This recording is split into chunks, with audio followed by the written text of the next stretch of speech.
السلام عليكم ورحمة الله وبركاته. الحمد لله حمدا كثيرا طيبا مباركا فيه، والصلاة والسلام على رسول الله وعلى آله وصحبه ومن والاه. أما بعد، من أسماء الله سبحانه وتعالى الحسنى العفو. Sachez que parmi les noms sublimes d'Allah subhanahu wa ta'ala, il y a Al-Afu, l'absoluteur, celui qui efface les fautes et les péchés. Al-Ghafour, Al-Ghaffar, le grand pardonneur, celui qui couvre les fautes de ses serviteurs. Il y a At-Tawwab, le grand accueillant au repentir, celui qui les guide au repentir puis l'accepte de leur part. Allah nous dit dans son livre: ذلك ومن عاقب بمثل ما عوقب به ثم بغي عليه لينصرنه الله إن الله لعفو غفور. وقال تعالى: أولئك عسى الله أن يعفو عنهم وكان الله عفوا غفورا. وقال تعالى: ويتوب الله على المؤمنين والمؤمنات وكان الله غفورا رحيما. وقال تعالى: يغفر لمن يشاء ويعذب من يشاء وكان الله غفورا رحيما.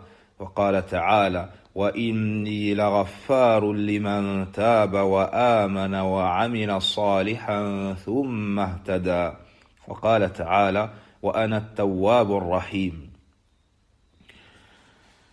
Dans Surat al-Hajj, Allah tabaraka wa ta'ala nous dit sur la traduction des sens de ce verset: ainsi en est-il, celui qui se venge sans excès d'une agression qu'il avait subie et qui est ensuite victime d'une nouvelle violence, Allah lui prêtera assurément son secours. Allah est certes pardonneur et absoluteur. Ou Allah est certes absoluteur et pardonneur. Dans Suratu An-Nisa, à cela, Allah accordera son pardon, car Allah est absoluteur et pardonneur. Dans Suratu Al-Ahzab, et afin aussi qu'il agrée le repentir des croyants et des croyantes, Allah est pardonneur et plein de compassion. Dans Suratul Fath, il absout qui il veut, il punit qui il veut, il est cependant pardonneur et miséricordieux.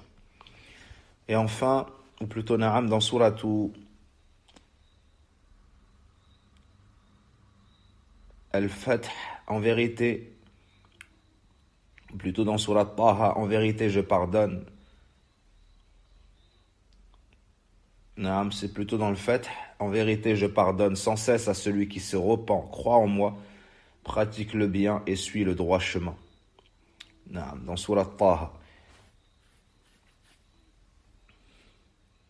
Et dans Surat al-Baqarah, wa anna at-tawwab ar-rahim, j'accueille sans cesse le repentir et je suis plein de compassion. Que signifie ce nom sublime d'Allah, Al-Afu? Al-Afu huwa alladhi yamhu as-sayyi'at wa yatajawazu 'ani al-ma'asi wa huwa qaribun min al-ghafur ولكنه أبلغ منه لأن الغفران ينبئ عن الستر والعفو ينبئ عن المحو والمحو أبلغ من الستر وهذا حال الاقتران أما حال انفرادهما فإن كل واحد منهما يتناول معنى الآخر. Le sens du nom d'Allah, Al-Afu, est que c'est celui qui efface les péchés. C'est celui qui efface les péchés et passe outre aux désobéissances. Allah tabaraka wa ta'ala, c'est Al-Afu, c'est-à-dire celui qui efface les fautes et passe sur les désobéissances. Et son sens est proche du nom d'Allah, Al-Ghafour, le grand pardonneur. Mais il est encore plus spécifique. Pourquoi? Parce que Al-Ghufran, le pardon, fait référence à ce terme-là, Al-Ghafour, il y a la notion de couvrir la faute et le péché du serviteur.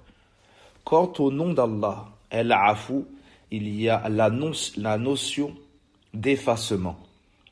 Allah Azza wa Jal efface et le fait disparaître. Donc, le fait d'effacer le péché et de le faire disparaître, c'est plus fort encore que de le couvrir et de le cacher. Ça, c'est dans le cas où il y a la juxtaposition entre les deux noms, c'est-à-dire qu'ils sont dans le même contexte ou l'un à côté de l'autre. Mais dans le cas où on n'en mentionne que un parmi les deux, alors il y aura les deux sens, c'est-à-dire qu'Allah couvre les fautes de son serviteur et les lui efface. Quant au nom d'Allah At-Tawwab, le grand accueillant au repentir, هو الذي يتوب على من يشاء من عباده بالتوفيق للتوبة. At-Tawwab, c'est celui qui accueille le repentir de qui il veut. C'est celui qui accueille le repentir de qui il veut parmi ses serviteurs en lui accordant la réussite et le repentir. Allah le guide au repentir, lui donne l'envie de se repentir, puis l'accepte de lui. Dans Surat At-Tawbah, ثُمَّ تَابَ عَلَيْهِمْ لِيَتُوبُوا إِنَّ اللَّهَ هُوَ التَّوَّابُ الرَّحِيمُ وبالقبول لها كما قال سبحانه هو الذي يقبل التوبة عن عباده ويعفو عن السيئات ويعلم ما تفعلون. Donc Allah Azza wa Jal, c'est le grand accueillant au repentir, c'est lui qui accueille le repentir de qui il veut parmi ses serviteurs en leur accordant la réussite dans le fait d'entreprendre le repentir. Ça, c'est le premier sens. C'est celui qui guide au repentir, donne envie de se repentir. Le deuxième sens, c'est celui qui l'accepte. C'est celui qui accepte le repentir de ses serviteurs.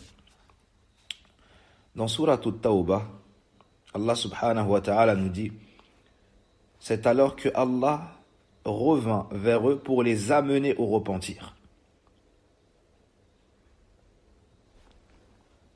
Pour les amener au repentir. Certes, Allah est le grand accueillant au repentir et plein de clémence. Ou celui qui guide au repentir, plein de clémence. Le deuxième sens, celui qui l'accepte, dans Surat Ash-Shura, et c'est lui qui accepte le repentir de ses serviteurs. C'est lui qui accepte le repentir de ses serviteurs et absout les mauvaises actions. Et qui sait ce que vous faites. والعفو والمغفرة من لوازم ذاته لا يكون إلا كذلك ولا تزال آثار ذلك ومتعلقاته تشمل الخليقة آناء الليل والنهار فعفوه ومغفرته وسعت المخلوقات والذنوب والجرائم فهو سبحانه لم يزل ولا يزال بالعفو والتجاوز معروفا وبالصفح والغفران موصوفا قال تعالى إن الله كان عفوا غفورا وقال تعالى وكان الله عفوا غفورا. Donc l'absolution et le pardon sont deux caractéristiques d'Allah subhanahu wa ta'ala qu'il a tout le temps et fait tout le temps. Elles sont rattachées à son essence. Il ne peut en être autrement. Et les effets de ses attributs et ceux qui s'y réfèrent touchent l'ensemble de ses créatures. Touchent l'ensemble de ses créatures, que ce soit de jour comme de nuit. Allah tabaraka wa ta'ala, exempt soit-il de tout défaut, de toute similitude avec ses créatures, ne cesse d'être connu pour l'absolution des fautes de ses serviteurs, pour passer dessus, pour les excuser, leur pardonner. Il a cela en tant qu'attribut. Et dans Surat An-Nisa, Allah subhanahu wa ta'ala nous dit, et certes Allah est et a toujours été absoluteur et miséricordieux et pardonneur. Et toujours dans Surat An-Nisa, et certes Allah est absoluteur et très miséricordieux. والتقصير الواقع من الخلق يقتضي العقوبات المتنوعة ولكن عفو الله ومغفرته تدفع هذه الموجبات والعقوبات.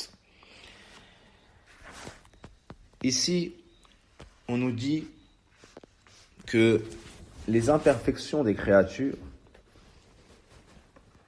leurs défauts et leurs péchés, nécessitent à la base la punition de la part de leur Seigneur et divers châtiments ou punitions. Mais, qu'est-ce qui empêche cela? Mais l'absolution d'Allah et son pardon repoussent tout cela. Les péchés que nous avons, les imperfections que nous avons, font qu'on mérite la punition d'Allah Azza wa Jal. Mais du fait qu'il a l'absolution parfaite et le pardon parfait, tout cela est repoussé.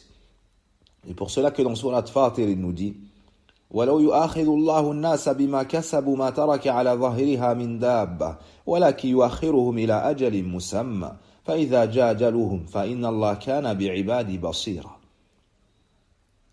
وهذا من كمال عفوه فلولا كمال عفوه وحلمه ما ترك على ظهر الأرض من دابة. ومثلها قوله تعالى ولو يؤاخذ الله الناس بظلمهم ما ترك عليها من دابة ولكن يؤخرهم إلى أجل مسمى فإذا جاء أجلهم فلا يستأخرون ساعة ولا يستقدمون. ومن هذا الباب ما ورد في الصحيحين من حديث أبي موسى الأشعري رضي الله عنه قال قال رسول الله صلى الله عليه وسلم ليس أحد أو ليس شيء أصبر على أذى سمعه من الله إنهم لا يدعون له ولدا وإنه لا يعافيهم ويرزقهم. Dans Surat Fatir, Allah subhanahu wa ta'ala nous dit et si Allah s'en prenait aux hommes pour les péchés qu'ils commettent, il n'y aurait plus d'âmes qui vivent sur la terre. Mais il diffère leur châtiment jusqu'au terme fixé. Et quand ce terme échoua, il les jugera en toute connaissance. Ou plutôt, si Allah s'en prenait aux gens en fonction de ce qu'ils commettaient, c'est-à-dire comme péché, il ne laisserait aucun être à la surface de la terre. Mais ils diffèrent leur châtiment jusqu'au terme fixé. Et cette punition, on la repousse. Et lorsque ce terme arrive, arrive, certes Allah sera envers ses serviteurs clairvoyant. Tout cela fait partie de la perfection de l'absolution d'Allah subhanahu wa ta'ala. Car sans cette absolution et sans cette indulgence de sa part, il n'aurait laissé aucun dos à la surface de la terre, aucune bête. Tout le monde aurait été puni. Et on trouve ce sens-là dans Surat An-Nahl. Et si Allah se saisissait des gens pour leurs injustices, il n'aurait laissé à la surface de la terre aucune bête. Mais il renvoie cela jusqu'au terme fixé. Puis quand ce terme arrive, ils ne pourront ni le retarder d'une heure ni l'avancer. Et dans ce sens, il y a le hadith d'Abu Musa al-Ash'ari rapporté par al-Bukhari et Muslim. Le messager d'Allah sallallahu alayhi wa sallam a dit personne ou rien n'est plus endurant qu'Allah face à une offense. Et les gens prétendent qu'il a un fils, et pourtant il leur accorde la santé et leur subsistance. وعفوه تعالى نوعان. L'absolution d'Allah est de deux sortes. النوع الأول عفو العام عن جميع المجرمين من الكفار وغيرهم بدفع العقوبات المنعقدة أسبابها والمقتضية لقطع النعم عنهم. Le pardon qu'Allah Azza wa Jal accorde ou l'absolution est de deux sortes. Premièrement, l'absolution générale. Elle touche l'ensemble des gens et comprend même le criminel, le kafir et autres. Comment se manifeste cette absolution générale? Allah Azza wa Jal repousse les sanctions dont les causes sont pourtant réunies et qui exigent l'interruption des faveurs dont ils bénéficient. Normalement, ces actions, ces agissements, ces péchés devraient mener à la cessation des dons, devraient mener à la punition. Parce qu'on insulte Allah, on l'offense, on commet le polythéisme et autres types de péchés. Malgré cela, Allah subhanahu wa ta'ala يؤذونه بالسب والشرك وغيرها من أصناف المخلوقات وهو يعافيهم ويرزقهم ويدر عليهم النعم الظاهرة والباطنة ويبسط لهم الدنيا ويعطيهم من نعيمها ومنافعها ويمهلهم ولا يهملهم بعفو وحلمه سبحانه. Allah subhanahu wa ta'ala leur donne la santé, leur accorde la subsistance. Il déverse sur eux toutes sortes de bienfaits, aussi bien apparents que cachés.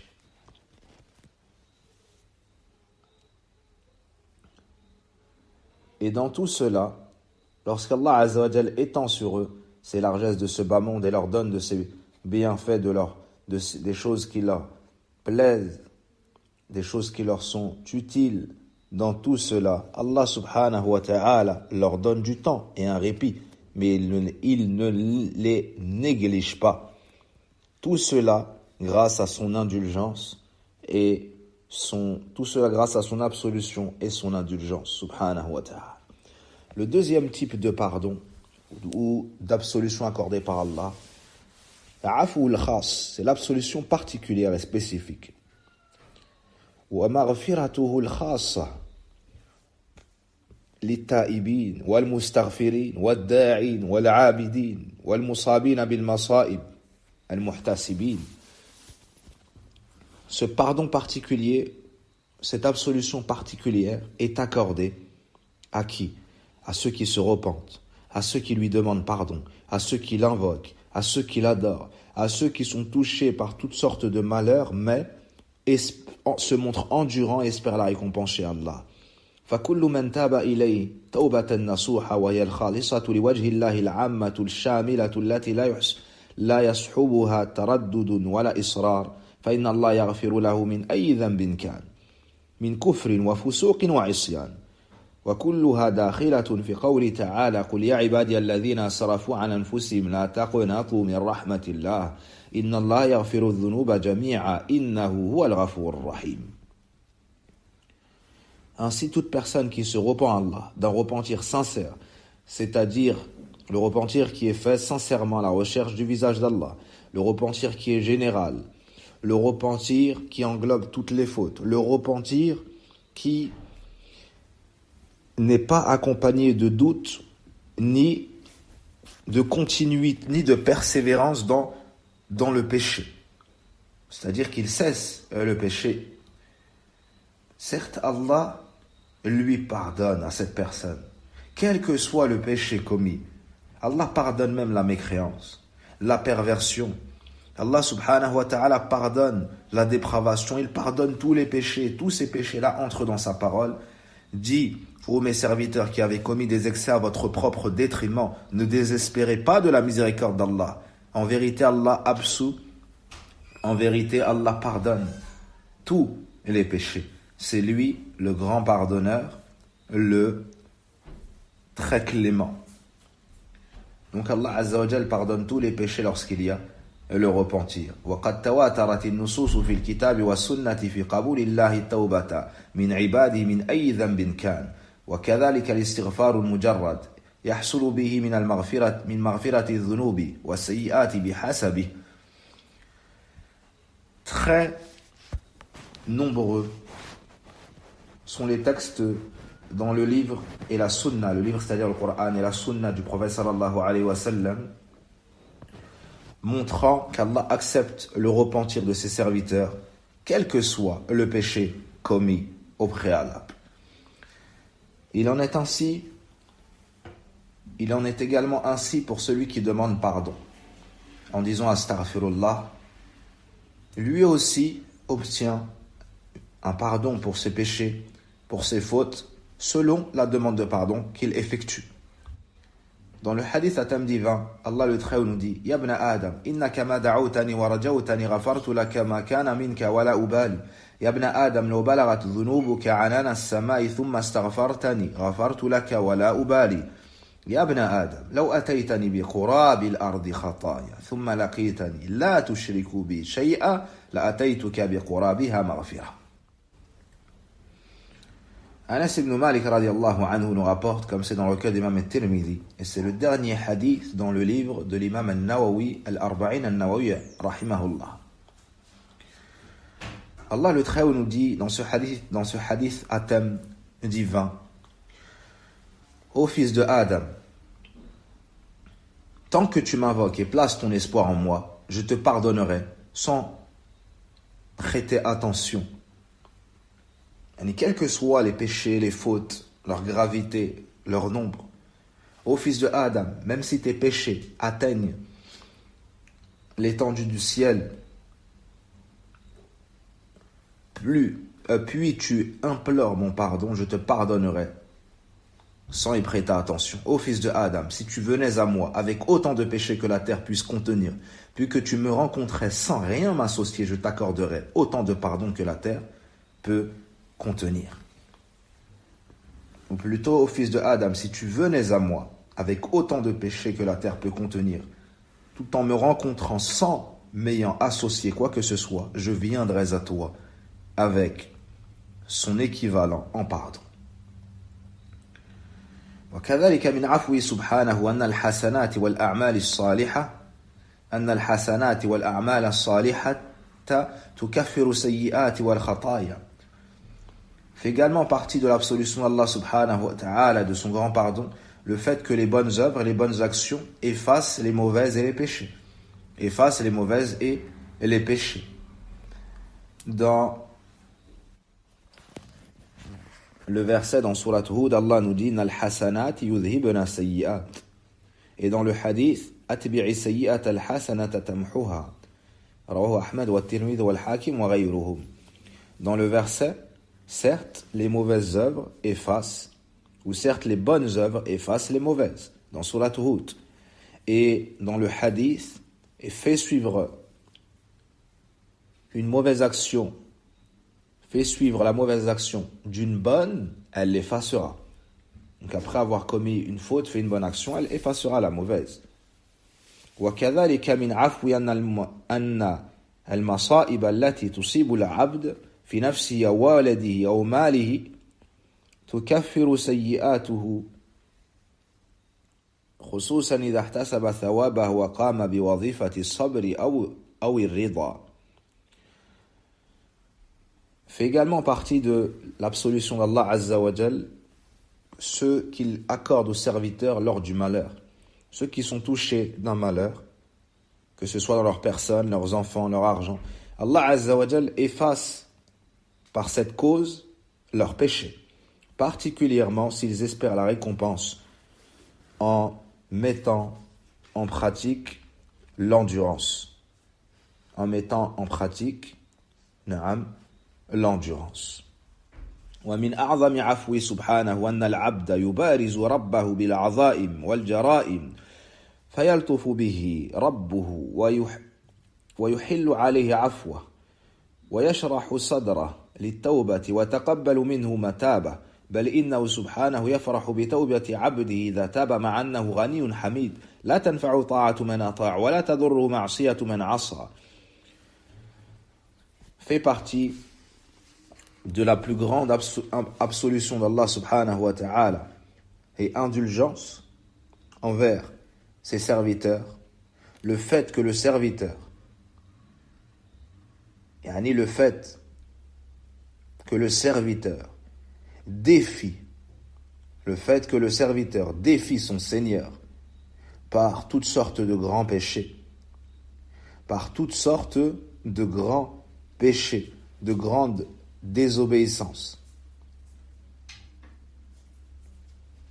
Malgré tout cela, le Seigneur lui accorde l'absolution de ses péchés, lui accorde son indulgence, apaise sa poitrine et l'élargit vers le repentir.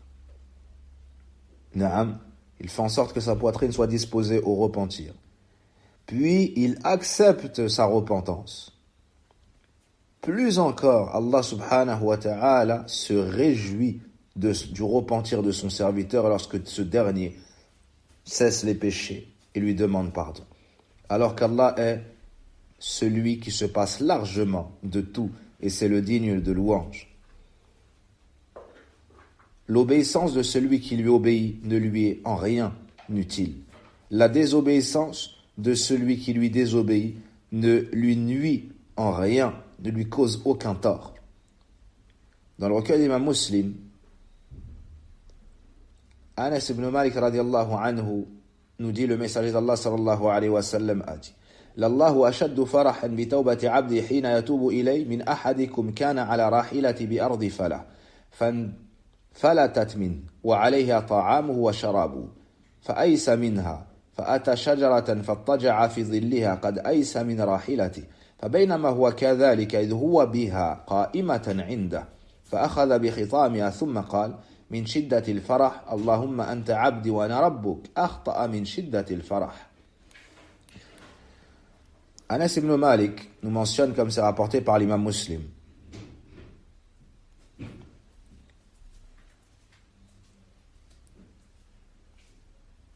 certes, Allah se réjouit plus du repentir de son serviteur quand celui-ci se repent à lui, que l'un de vous, qui est dans une terre désertique, voit sa monture s'échapper, emportant avec elle sa nourriture et sa boisson. Découragé, il part s'allonger à l'ombre d'un arbre, ayant perdu tout espoir de la retrouver. Alors qu'il est dans cette situation, subitement, elle se présente à lui debout. Il se saisit alors de son mort, puis s'exclame: